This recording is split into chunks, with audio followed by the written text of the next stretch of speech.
Hello soul! Welcome back to my channel. This is Mei Chang. I'm from Japan, Kabayan Aquarius. This reading is for you. Tignan natin ang iyong 9 to 15. Maraming salamat muna sa mga subscriber, new subscriber, cross-watcher, at sa mga bagong pasok dyan. Welcome na welcome kayo sa bahay ni Ate Aimee. Salamat din sa nakataba ng puso ninyong mga comments. At sa mga nagpa-personal reading, marami pong salamat. Kung gusto nyo na energy nyo lang talaga, ang gusto nyo makuha natin, all the details, tingnan natin energy mo, is in description below. Diyan na reading tayo Aquarius, kunin mo lang sa'yo at itapon ang hindi naman sa'yo. Maaring vice versa, energy mo, energy ng person mo, energy ng malapit sa puso mo, nangyayari or mangyayari pa lang. Anong energy mo? Tandaan nyo palagi na nasa inyo ang pagbabago ng buhay, wala sa card. Ano man ang gender mo, ano man ang edad mo. Energy ni Aquarius.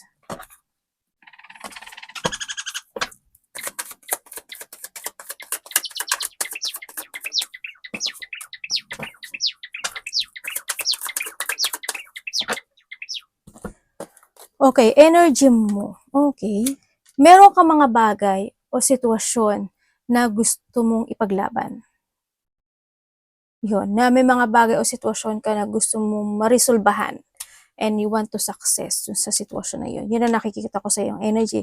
Sa iba naman sa inyo is there's a creation or there's an idea na you want to success.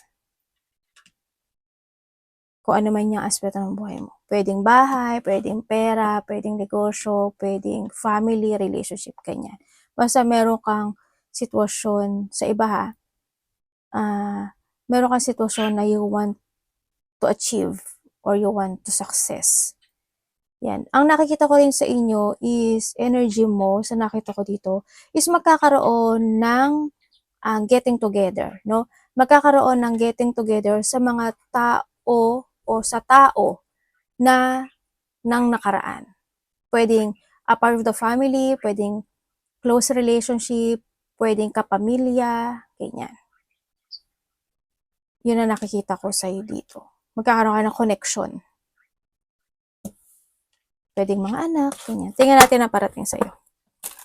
Mga getting together o yung iba sa inyo is meron kayong babalikan sa nakaraan. Or may taong babalik sa nakaraan. Maring may taong nakaraan is babalik sa'yo, makipag-connect sa'yo, pwedeng ganun. Or ikaw, ito ha. Anong parating? Pwedeng trabaho, ganyan. Pwedeng relasyon. A person, kahit ano, basta tapas. Ang parating sa kanya, Universe kay Aquarius.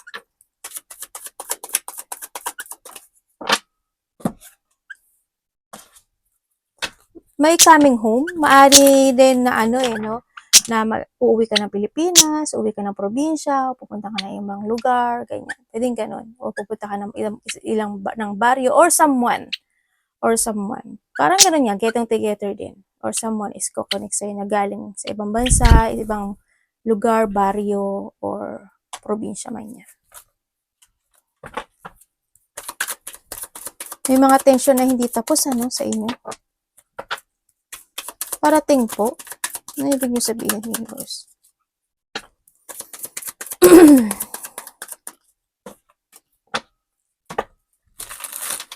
Ano yun, Universe? Pwedeng explain mo pa sa akin.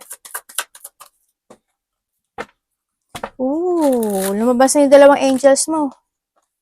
You are protected, ah. Galing, oh.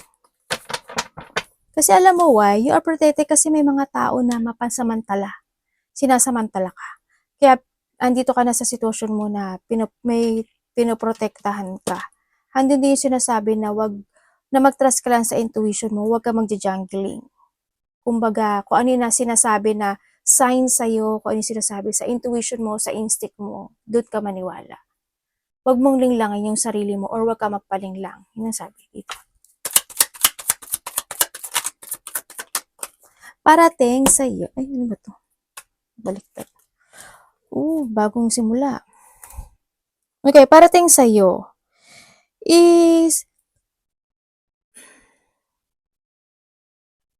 you need to be aware. Kasi why? May mga bagong tao ka na makikilala na kailangan mong mag-ingat, sabi dito. Kasi itong mga tao na to, or sino man siya. Kung sino man dito, no? Or isa dito, tao sa nakaraan eh. No? Sabi dito, wag ka daw magpapading lang. Kasi may tao na taksil, manipulative, liar, dishonest. May sticky person nga dito eh. No? Bago man siya or luma, kasi may luma din ako nakikita. You need to be aware.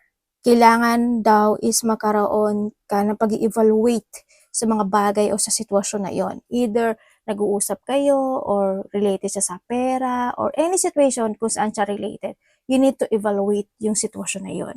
No, ayun ang sinasabi sa'yo. And you need to aware. Kailangan mo mag-trust sa intuition mo. Kung ano yung mga bagay din na gusto mong simulan, gusto mong simulang muli, o gusto mong tahakin, desisyonan, magkaroon ka rin na pag-evaluate doon. You need to aware din. And syempre, sa iba sa inyo, ang parating sa'yo is may mga bagay ka daw na parang nandun ka sa point na magtitimpi, magtitiis. Yun. And iba sa inyo is may mga gagawin daw kayo mga multiple tasks, multiple priorities, yan. May mga, baka baging busy rin yung iba dito, no, sa nakita ko dito. Ingat ka talaga ha, kasi may tao na nagmamadjag sa'yo. Or maybe ikaw ito, may mga minamadyagan ka. Or may mga bagay na inaalam-alam mo. Tingnan natin dapat mong iwasan. May mag-a-apology sa'yo, no? Pero huwag kang maniniwala sa apology, ha? Kasi itong pag-a-apology na to, hindi to sa totoo. Kumbaga, hindi siya bukal. Hindi siya bukal sa loob. Anong dapat iwasan ni Aquarius? Universe.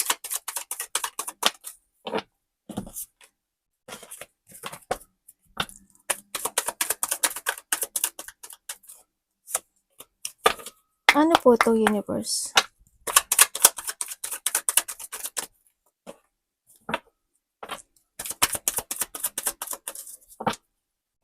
Okay, dapat mong iwasan. Siyempre, iwasan mo, alam ko naman hindi ka pala gulo, no? Yan. Is not to finding peace, no? Iwasan mo yung kasi nasa sayo kasi yung susi.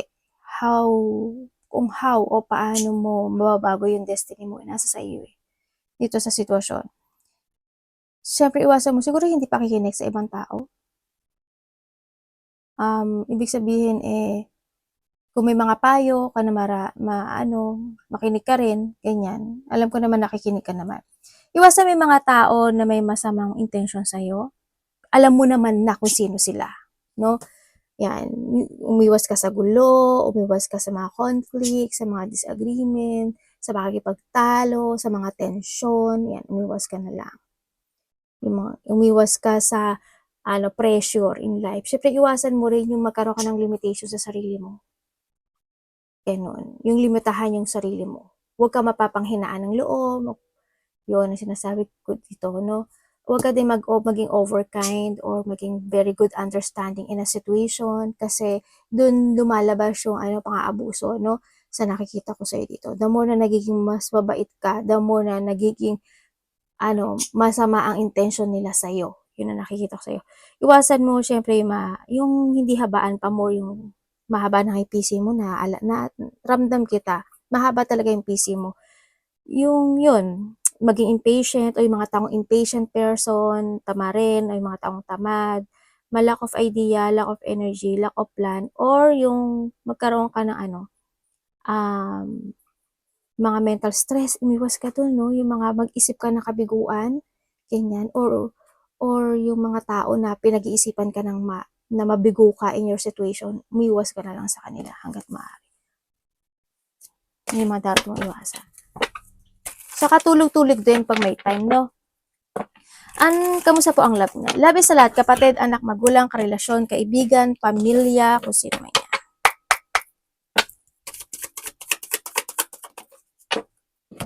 When it comes sa love.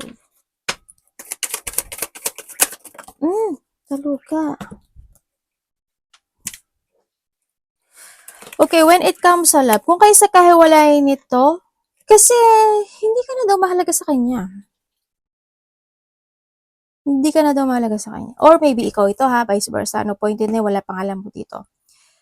Nagkaroon ng paghiwalay. Yes, nagkaroon ng paghiwalay kasi wala na yung pagpapahalaga. Kung tutusin, nakita ko dito, ginamit ka lang niya. As in, naging dishonest siya sa'yo, naging liar, possessive, or nagkaroon, maring, alam mo yung ano, pwedeng sa iba is a gold digger to no? Or vice versa. As in, ginamit ka lang niya in a situation, walang pagpapahalaga, medyo tamad ata ito, no? Sa nakita ko dito, or medyo wala sa pagdating sa katwiran, or lack of common sense to, kumbaga, walang ambisyon in life, ganyan, maari, or irresponsible. Huwag naman siguro lahat, huwag mo nakuhanin lahat. Pero kung siya yun lahat, ako po, nakakaawa naman. Nakakaawa ka naman. Or vice versa tayo Kasi dito sa sitwasyon, unfaithful tong tao na to, no? Kasi sabi niya, hindi ka mahalaga. Sabi niya dito. Kaya nandun yung pagiging cold, kaya nandun yung pagpapabaya, no? Yun, ang nakikita ko dito. Kumbaga nag-invest ka sa isang tao na hindi niya ibinalik sa iyo yung o hindi kanya pinahalagan. Ikaw lang nagpahalaga siguro dito. Yun. Ang nakikita ko dito. Kasi is more ano siya parang ito yung tao na to wala tong ipon. As in wala siyang ipon. Hindi ko alam kung may trabaho siya Either may trabaho siya pero wala siyang ipon. Kumbaga magastos to. Kumbaga hindi niya iniisip na mag-ipon for the future, ganyan. Unhealthy lifestyle kasi yung nakikita ko sa kanya. Yun. Nagkakaroon, as in, bakit ka Ang pangat talaga. Ang pangat ng ano. Panggagamit, no? Kung sabi atin, minahal ba niya ako? Hindi. Hindi kanya minahal. It's more of magagamit kasi ito. Yun. Kumbaga, nahadon ka lang kasi kailangan kita. Kung kayo naman is relationship, mahal ka ba niya? Hindi ko nakikita. Iba yung edad nyo, no? Medyo malayo. Magkaiba kayo ng edad. Magkalayo.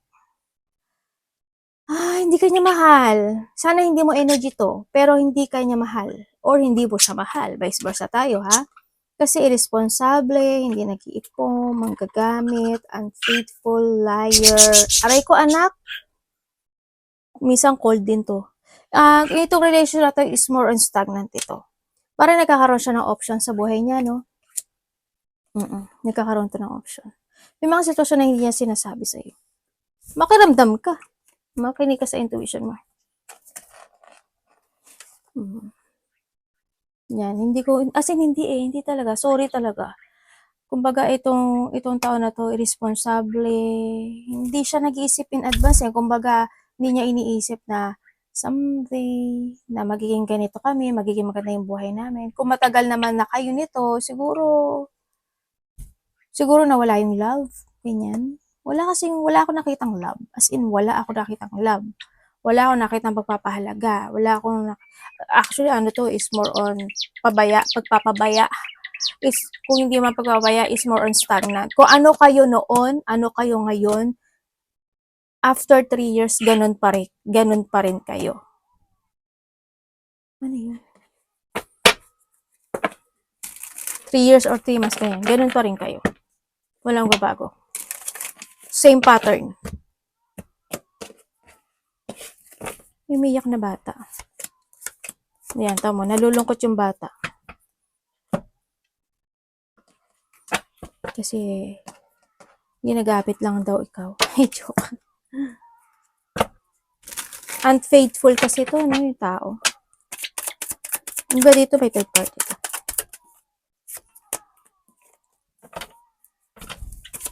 May nakikita ako sa yung corruption. Parang corrupt. Mag-ingat ka sa pera mo, ha. Kasi, merong there's a bad news coming, o may bad news na magaganap o mangyayari sa'yo. So, nakita ko dito. There's a bad news in early matter, may mga lack of progress situation, magkakaroon ng mga pagpapaliban na sitwasyon sa buhay mo.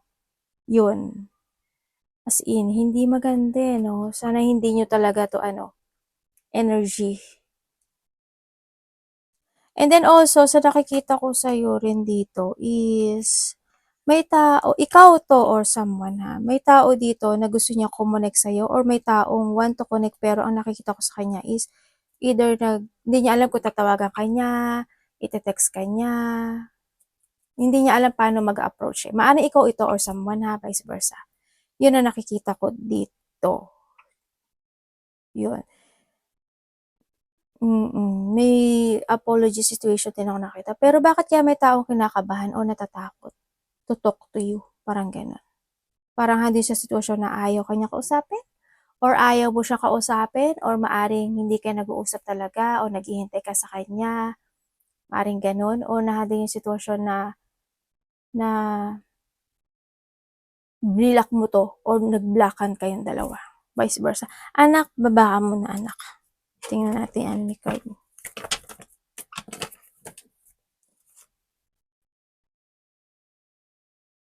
Universe, explain mo sa akin to.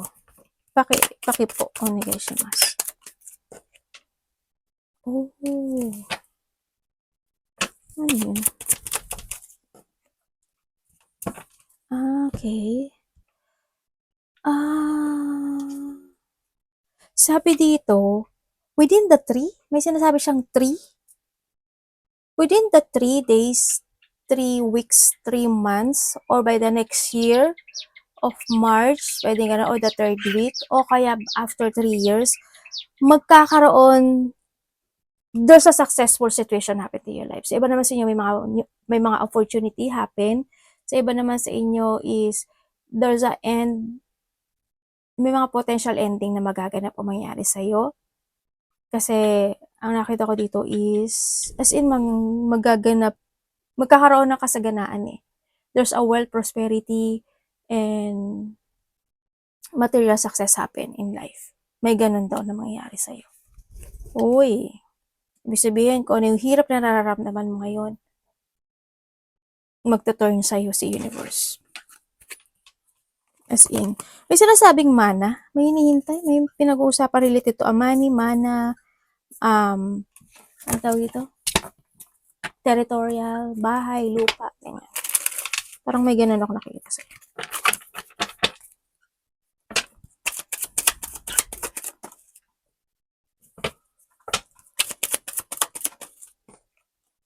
Oh, Galileo. Tingnan natin. Okay.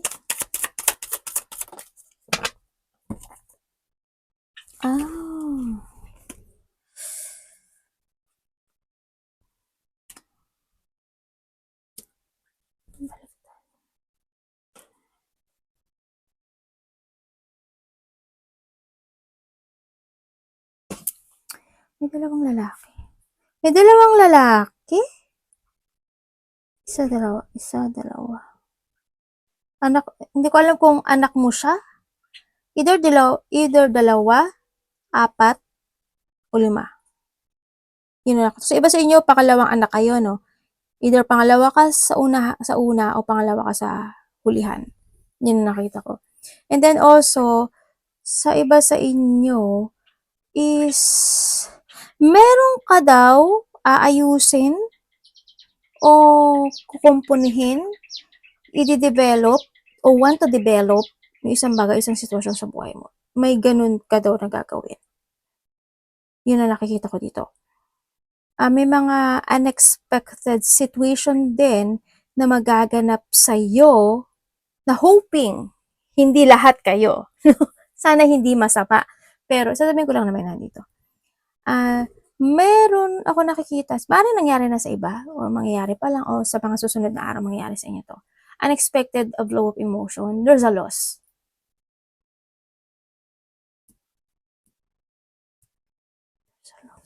Maraming klase ang loss Pwedeng loss of money, loss of hope, loss of someone, loss of material, loss of pet, loss of something. Yun, there's a loss.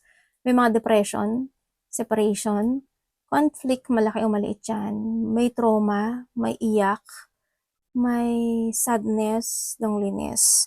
May mga unexpected changes happen into your life. May sinasabi rin dito na magsisimula kang muli sa simula. Yun. May magtatapos sa buhay mo. As in. Uy, uy, uy, uy, uy.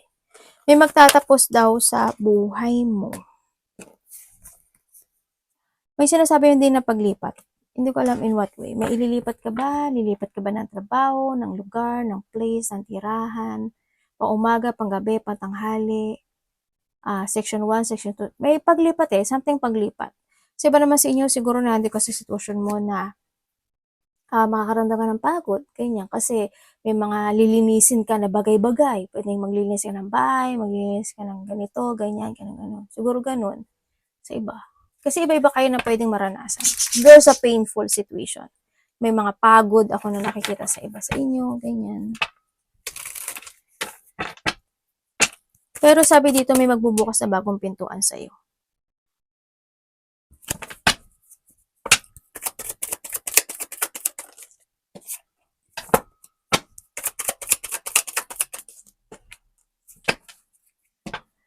Pwedeng may tao lang nakukonek sa'yo na ganun yung nararamdaman niya.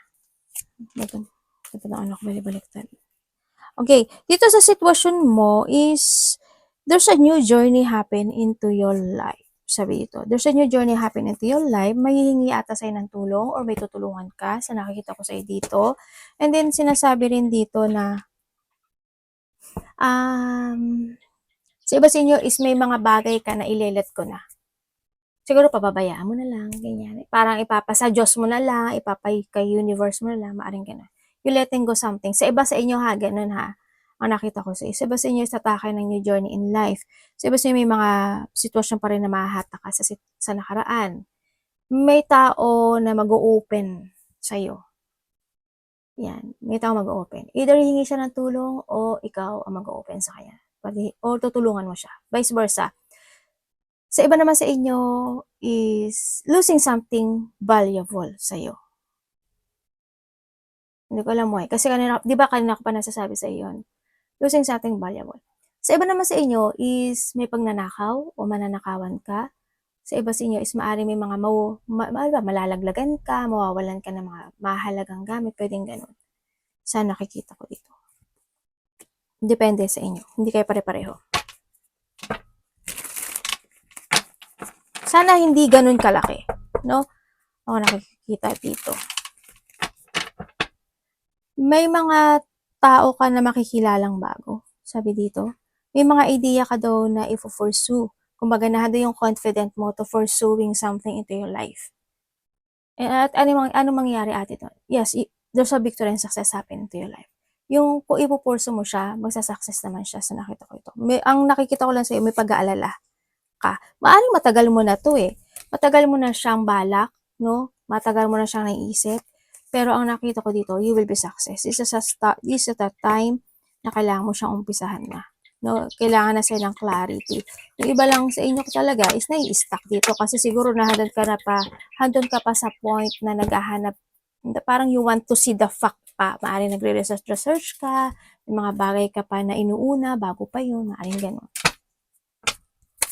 Pero magsasuccess daw yan kapag i-force mo.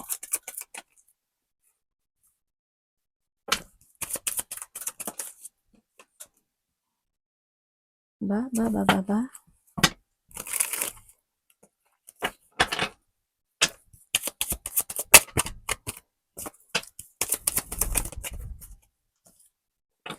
Okay. Anak, wag ka dyan sa ano ni mami. Makaka-receive ka daw ng gift or ikaw ang bibigyan ng gift or tulong. Yun na nakikita ko sa'yo. Also, dito sa nakikita ko sa'yo,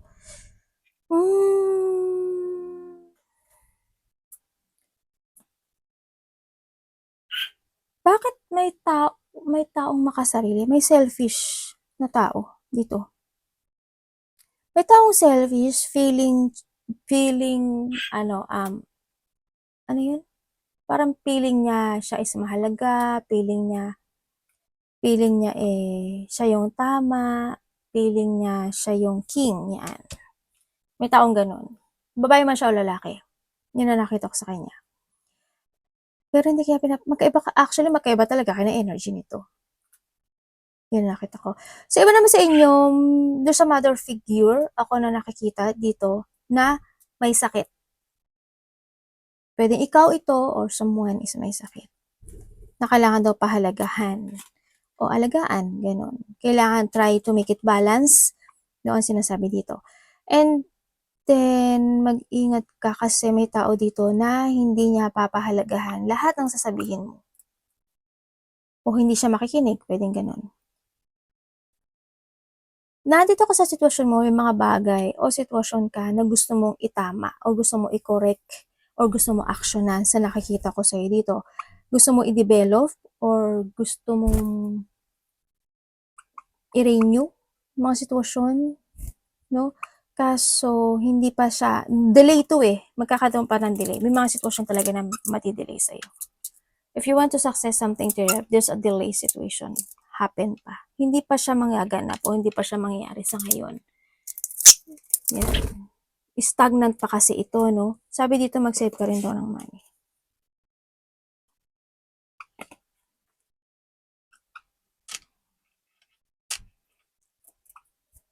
May mga decision making ako na nakikita na hindi, wala pa eh, hindi pa talaga. May mga sitwasyon na nahahatak ka pa sa nakaraan talaga. Totally dito.